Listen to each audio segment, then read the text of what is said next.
we have one chance to make a really, really good impression with visitors to an e-commerce website. What our business is trying to do is, help people change that.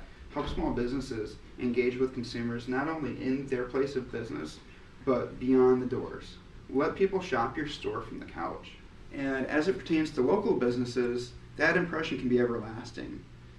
If you have a customer that comes into your store, they might see a jacket or a toy or something, that they really, really, really like, but they don't buy it.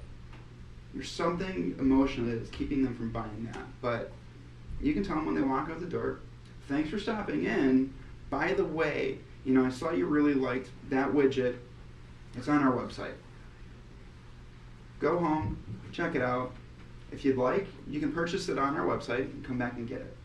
That's what we're trying to really impress with local businesses, is that, don't disconnect with a customer when they leave and walk through that door. Give them something to hang on. Make that impression in the store, and then when they get to your website, make a bigger impression. This is the side navigation here.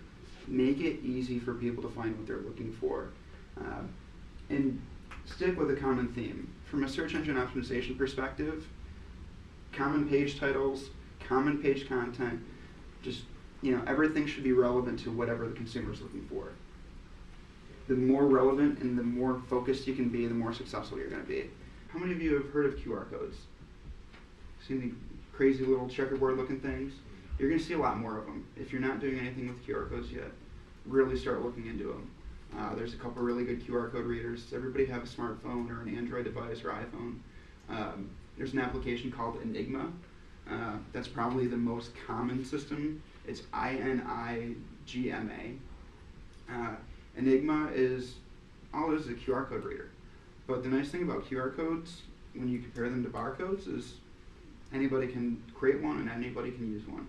Barcodes are different, where they contain data, but they're a lot harder to create and they're a lot harder to actually read. So these QR codes give you the ability to measure things. So if you have a campaign that you're putting on Facebook, instead of using a picture for it, use a QR code. A QR code can hold like 7,500 characters, alphanumeric characters, so you can put a lot of information. I mean, you can literally tell a story with them. They can hold URLs. They can actually hold calendar appointment information. So if you set up a calendar appointment, you can flash it to a friend instead of having to re-enter all the information. If you go onto your iPhone, Android, or BlackBerry, you can search for QR code creators. Okay. And they'll help you go through that. I have one that's free. There's a lot going on here. You'll see some QR codes that look like they might have 20, 30 little black squares. This one obviously has thousands. Mm-hmm. That's just all the data. The QR code will actually scale based on how much information is contained in it. So, when you're working with e-commerce and you're working with social media, really think about these things and be as creative as you can. Think of fun stuff.